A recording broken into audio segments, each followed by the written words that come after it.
The world is changing. Inspiration is everywhere. It has never been so easy to connect, share, and bring people together. We're learning from others and finding the best in ourselves. Challenging our beliefs. Sharing our vulnerability. Overcoming our fears. Transforming ourselves so we can transform the world. How far can we go? This is London Real. I am Brian Rose. My guest today is...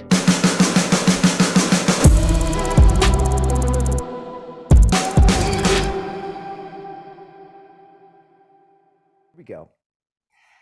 This is London Real. I am Brian Rose. My guest today is Dr. Jay Bhattacharya, the physician, health economist, and public health policy expert.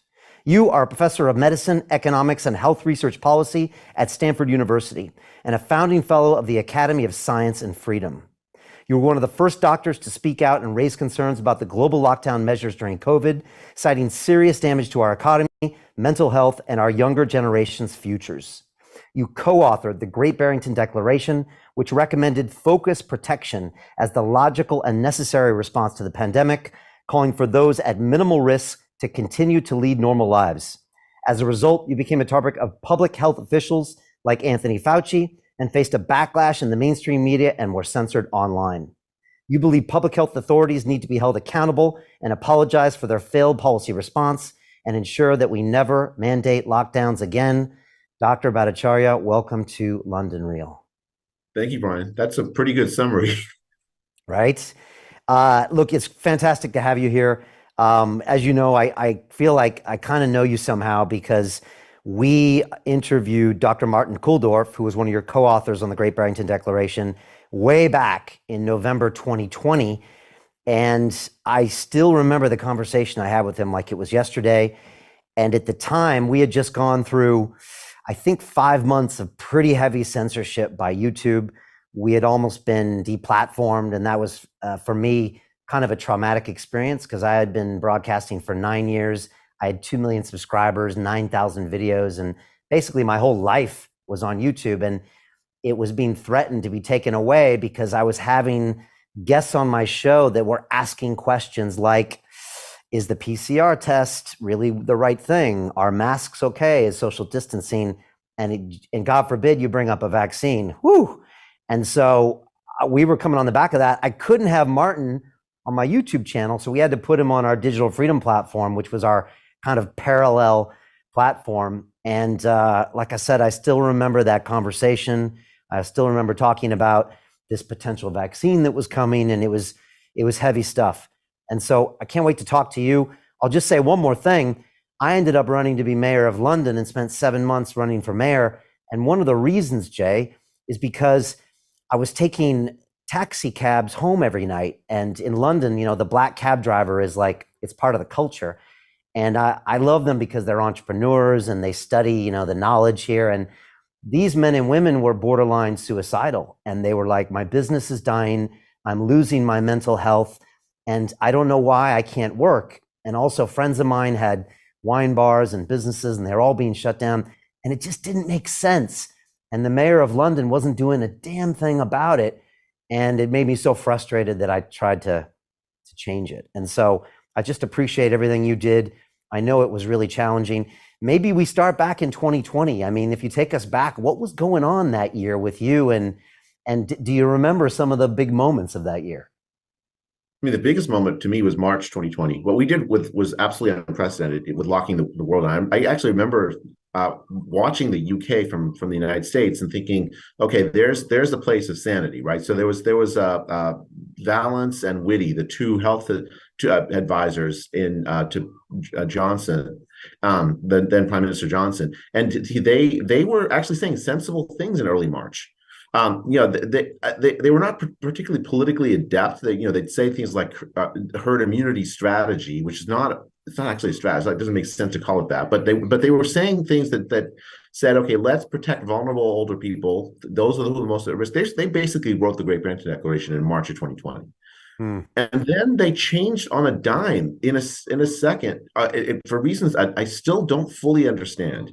That in middle of March they turned to this lockdown strategy along with the rest of the world. I mean, there was like, we could go into some of the reasons I think that they made that shift, but it was an absolutely extraordinary departure from everything I knew before in epidemiology, in infectious disease epidemiology. The lockdown strategy was, and I knew immediately when it happened, two things. One, that this was going to hurt really hurt poor people. It was going to hurt poor and vulnerable people everywhere. Those London cab drivers, they're a few among billions of people that were hurt by the lockdowns. Every poor person on the face of the earth, every child, every had been harmed by lockdown. Nearly every child, it's just mind-boggling that our leaders essentially forgot the vulnerable, the poor, the working class in that decision, that single decision.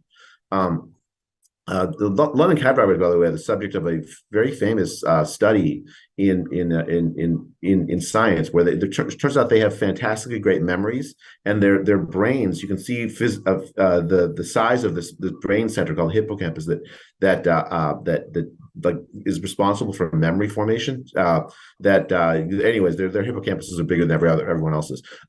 Anyway, so the second thought on lockdowns that I had was that in March 2020, we didn't know really how far the disease had already spread.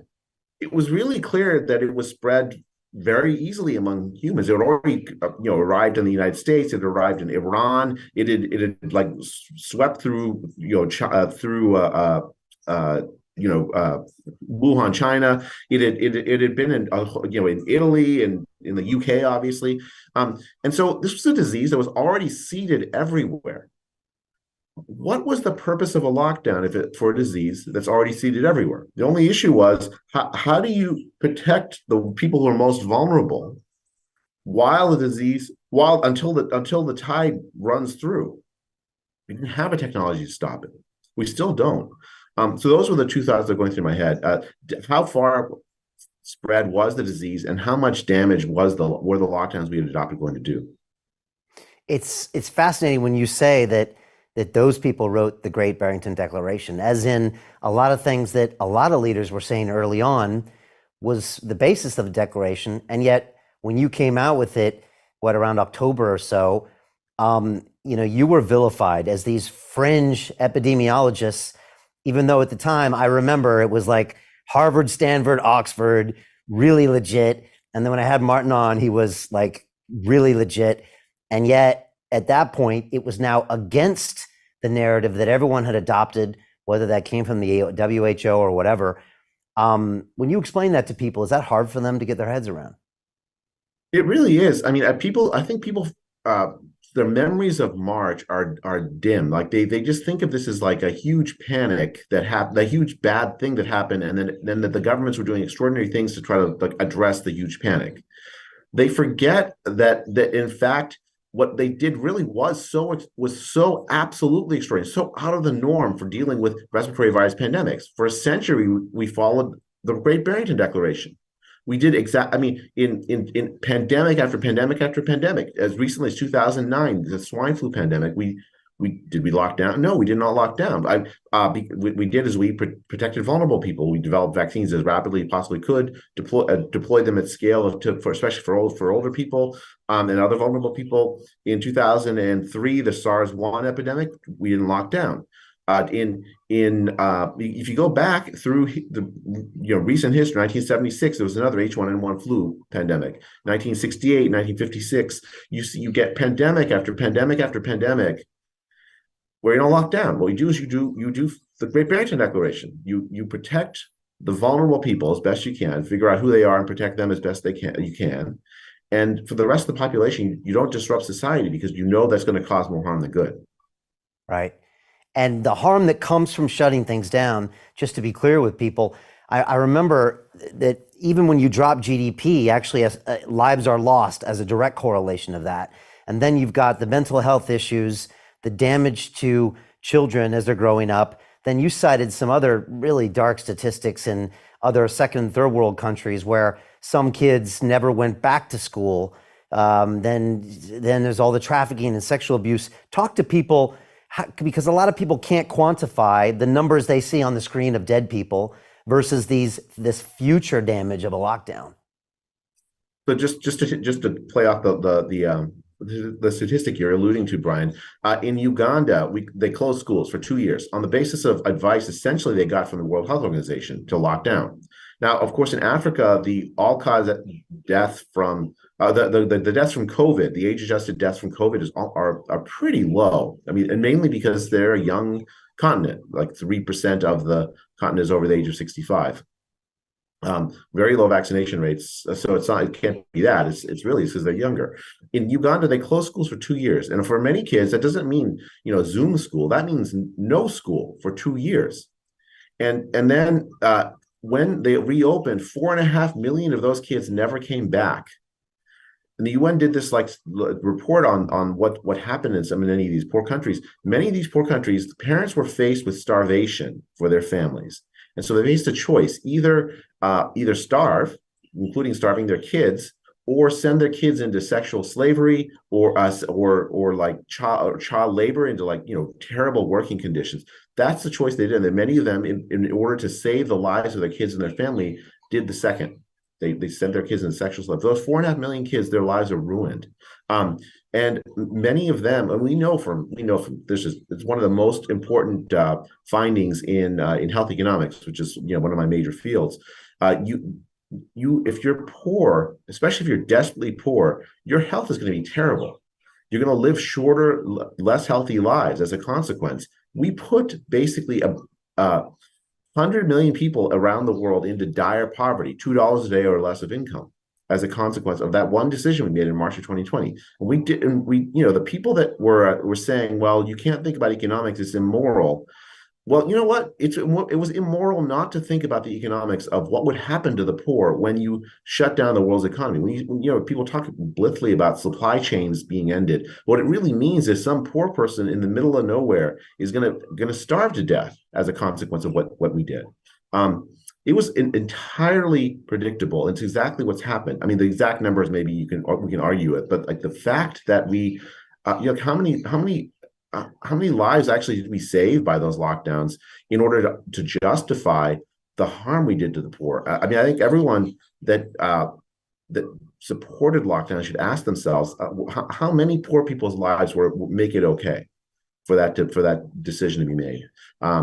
And it would be one thing if it actually did save lives. We can talk about that in a second, maybe. Did they? But the evidence is that it didn't save very many lives. I still remember the numbers kind of being bandied about and plastered on the television screens and plastered on the front page of The Guardian and all these places where, the COVID deaths and COVID infections. And it was almost like they were beating our brains and terrorizing us with these numbers. And yet all you had to do was look under the surface a bit. And all you had to simply was look at the age group, let alone the comorbidities or anything. And I mean, you don't need an engineering degree from MIT to be able to say, wait a second, these people are all in their 80s and they're dying. They're not in their 60s or said they're in their 80s. And, it doesn't take much, and part of me was thinking, man, like this seems so obvious just to show the data behind the trends. And yet we were all kind of beat over the head and I guess terrorized with these numbers. And that got this baseline behavior that maybe came from like the amygdala. I don't know. I'm guessing you saw something similar happening at the time. Were you incredulous this was happening or not? I'm just wondering how you felt. I was absolutely stunned, Brian. I mean, I still can't. I mean, I'm processing my emotions about what happened in March and April 2020. I mean, looking back, I thought at the time I was just a scientist. I'd never been on a podcast. I think I wrote one op-ed in March of 2020 for the first time in my life and got myself, death. Saying that we don't know how deadly the disease, and I got myself death threats and nonsense. And so I was like, this was a huge departure from my own professional life. Because then, I had people in my own profession, like my friends, telling me I didn't know how to divide because I did a study trying to measure how many people had already had COVID in April 2020. but then to watch people embrace the lockdowns as if they were the moral thing to do. My friends, many of whom I love, they lost their minds on this. They lost their morals, because I think the central thing was fear.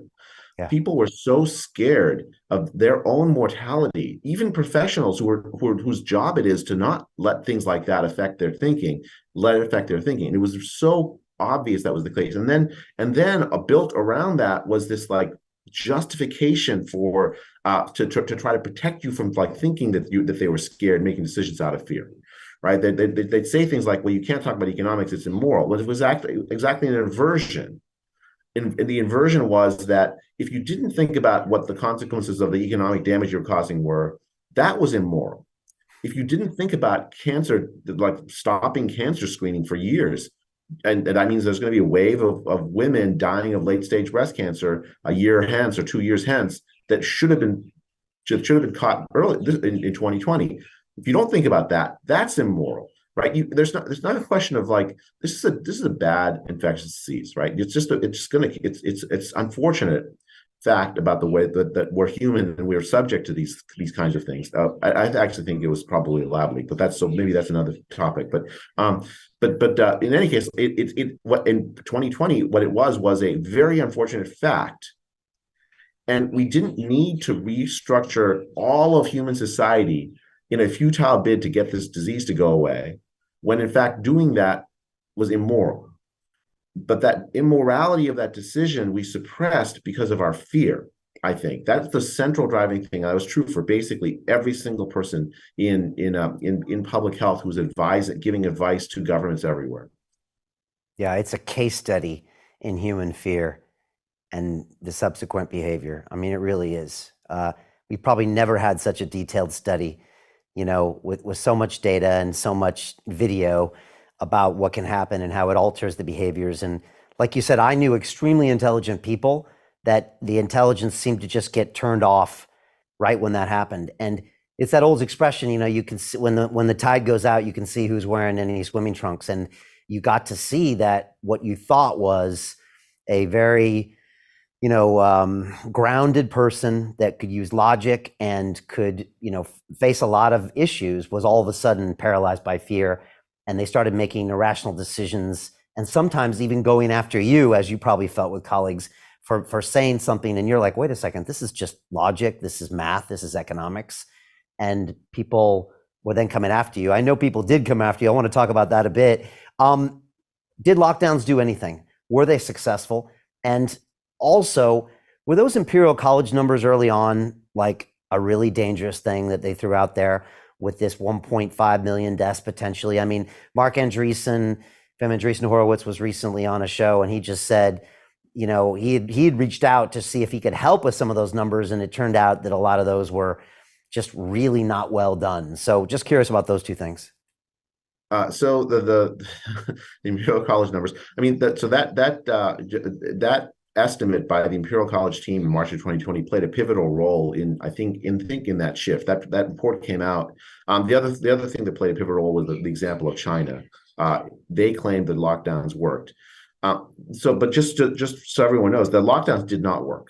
Right? There's now an incredible number of studies that have tried to comparing places that locked down, shut down businesses, shut down schools, compared to places that were much more measured in their response, in particular Sweden. Actually, even places like South Korea didn't lock down, didn't close schools so much. They didn't shut businesses. They had much more of a voluntary approach. They're like, say, okay, we recommend that you stay home if you can from work, but there's no requirement, that kind of thing. Sweden, if you went there in 2020, I mean, it was like normal life for most people. Now, older people were told, like, be careful, and they were given resources to be careful, right? They if they were an older person working, you could get there's the Swedish welfare state. So you had like an example of what could be done without a lockdown, and there's no difference, Brian. There's no difference in from that spring 2020 lockdown between countries that did and didn't lock down. or very, very little difference. And you could there's a comprehensive meta-analysis. Meta-analysis is, a study of studies done by people looking and trying to assess the quality of different studies, and this saying, okay, what is the literature as a whole telling us? Done by this team at Johns Hopkins University. And their conclusion is that the spring lockdowns in 2020 saved maybe 6,000 lives in the UK and 2,000 lives in the US. Maybe it's backwards, but it's not. Now, if you look at what the Imperial College was saying at the time, they were saying that if the United States didn't lock down within 2 months, 2 million people would die. In the UK, hundreds of thousands of people would die. In Sweden, this is it's not just a prediction about the total number of deaths. I've seen people online say, "Oh, well, look, almost 1 million people died. It wasn't so bad a prediction in the United States, right?" But that's over 3 years. The prediction was with the time frame. It said within 2 months, if you don't lock down, the disease is going to spread everywhere, and 2 million people are going to die in the United States. I got to visit with President Trump in July or August of 2020, and he asked me if he saved 2 million lives on the basis of that incorrect forecast. He attributed the fact that 2 million people didn't die within 2 months to the lockdowns that he imposed.